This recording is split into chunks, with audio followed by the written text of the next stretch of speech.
Hello' guys, good morning. Rajdeep Deka আন এটা ভিডিঅ'লৈ আপোনালোক সকলোৱে স্বাগতম জনাইছোঁ। আশা কৰোঁ আপোনালোক সকলোৱে ভালে আছে।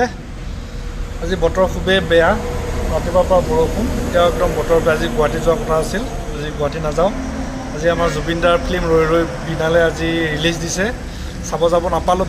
বাট বিকজ টিকেট নাপায় মানে, টিকেট বহুত ভিৰ মানে। এতিয়া অকলে চাব যাব পাৰি, কিন্তু বাট এটা দুটা টিকেট ক'ৰবাৰ খালী আছে, কিন্তু লগৰ লগত গ'লে ভাল লাগিব। চাৰিটা লগৰ, 5-6টা লগৰ আছে, এতিয়া সিহঁতৰ এৰিও চাব নোৱাৰোঁ। 2-এদিনৰ ভিতৰত চাব লাগিব বুলি ভাবিছোঁ আৰু ৰৈ ৰৈ বিনালে এখন ভাল লাগিব। জুবিন দাৰ ফিল্ম, লাষ্ট ফিল্ম, বহুত ধুনীয়া এক্টিং কৰিছে বুলি মই ৰিভিউ পাইছোঁ।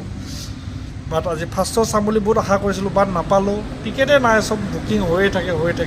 এতিয়া কি ক'ব, ক'ৰবাত এটা দুটা খালী থাকে। এতিয়া ফ্ৰেণ্ড আছে 5-6জন, টিকেট এটা দুটা কেনেকৈ চাব নাপালোঁ। আজি খুবেই বেয়া লাগিছে। আজি জুবিন দাৰ ফিল্ম ৰিলিজ হৈছে ৰৈ ৰৈ বিনালে, বহুত হেঁপাহ আছিল চাবৰ কাৰণে, লাষ্টবাৰৰ কাৰণে জুবিন দাৰ ফিল্ম লাষ্ট।